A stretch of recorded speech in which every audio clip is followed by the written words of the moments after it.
Naudzubillah min dalik. Bagaimana caranya rukun antar ulama, rukun antar habaib, rukun antar kiai, rukun antar tentara, rukun antar polisi, cok sampai ono sing tukaran.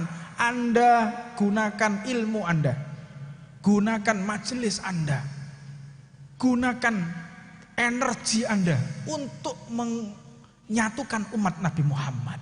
Jangan sampai ada perpecahan.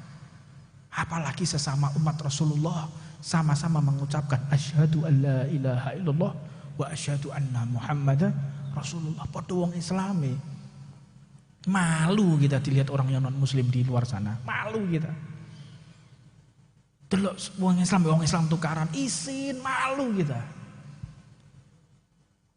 Subhanallah. Makanya saya gunakan apapun kemampuan saya untuk merukunkan. Ojo sampai ada pertikaian. Jangan sampai ada kekurang ajaran. Ojo wis iki wong kurang ajar, ojo balas kurang ajar padha bentone kowe. Iki wong kurang ajar, yo tak kurang ajari, berarti Anda enggak waras. Kalau ada orang kurang ajar dengan orang tua, Anda jangan ikut-ikutan.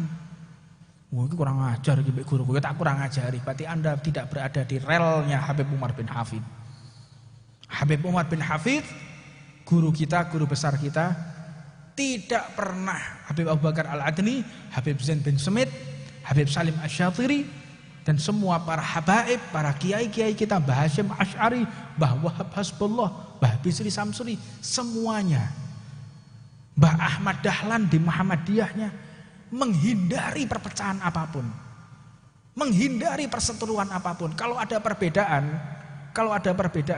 kita omongkan yang enak. Kalau ada perbedaan masalah nilai-nilai ibadah, silahkan Anda diskusikan secara tertutup.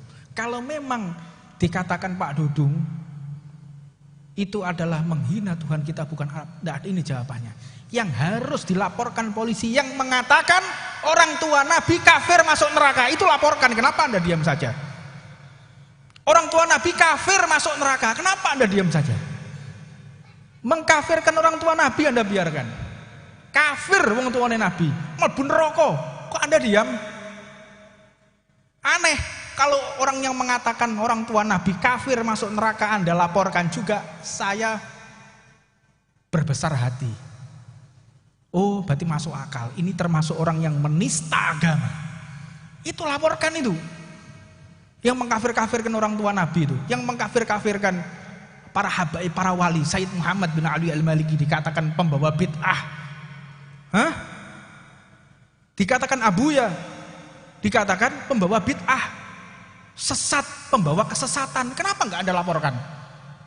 Menyesatkan orang loh ini, mengkafir-kafirkan orang loh. Kenapa Anda diam saja? Kok enggak Anda laporkan? Hah? Aneh loh, enggak? Aneh. Nah, Anda harus cerdas jadi orang. Kalau ilmu itu digunakan untuk menenteramkan umat, jadi teduh, Pak, enak, guyu. Dan ciri khas majelisnya aulia Allah, ciri khas majelisnya para habaib, para kiai, kalau Anda duduk bersamanya, Anda jadi tidak punya musuh. Anda punya musuh di luar, Anda masuk majelis ini, jadi gak duwe musuh. Alhamdulillah gak duwe musuh aku saiki. Wingi tukaran mbek tanggoku, saiki gak tukaran. Wingi tukaran mbek wong tuaku, saiki gak tukaran. Dulu saya benci dengan orang tua saya, sekarang saya tidak benci. Dulu saya benci dengan tetangga saya, sekarang saya enggak benci. Itu ciri khasnya majelis peninggalan Nabi Muhammad SAW.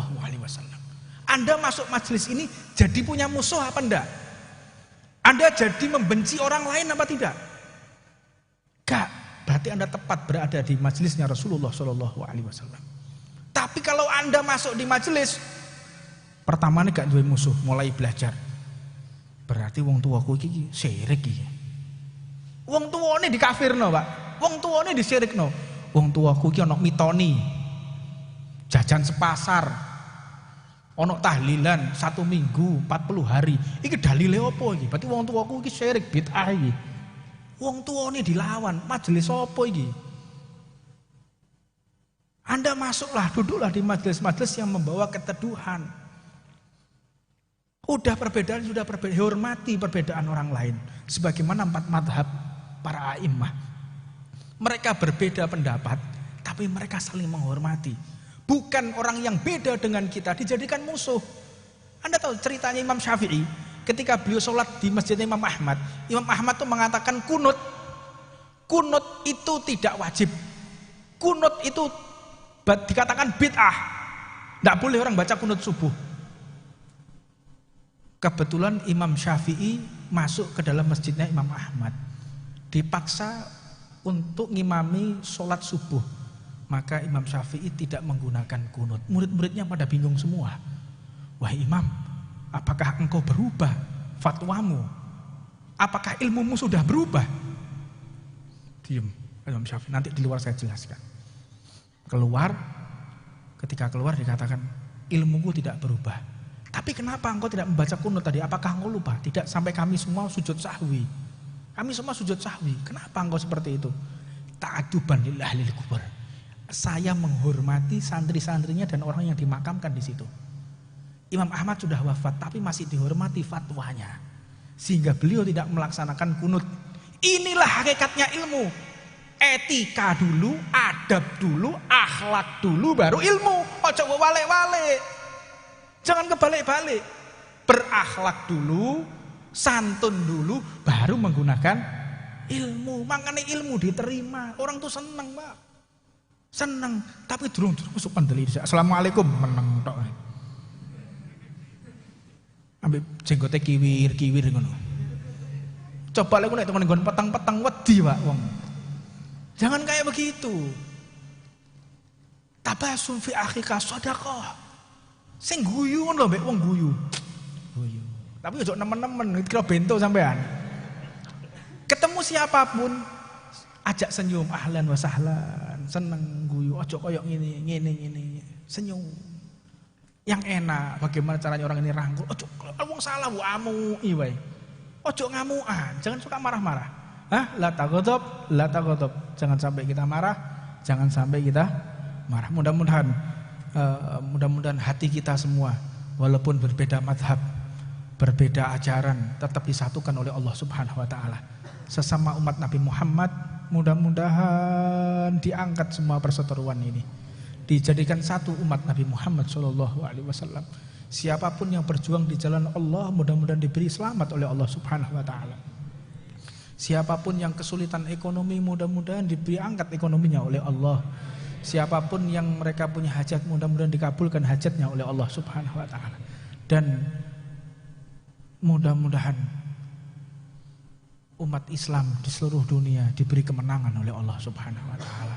Dan mudah-mudahan wabah ini segera diangkat oleh Allah, digantikan dengan rahmat, barokah, dan kita semua dapat berkunjung di Mekah, bisa berkunjung di Madinah, berziarah ke makam Nabi Muhammad sallallahu alaihi wasallam.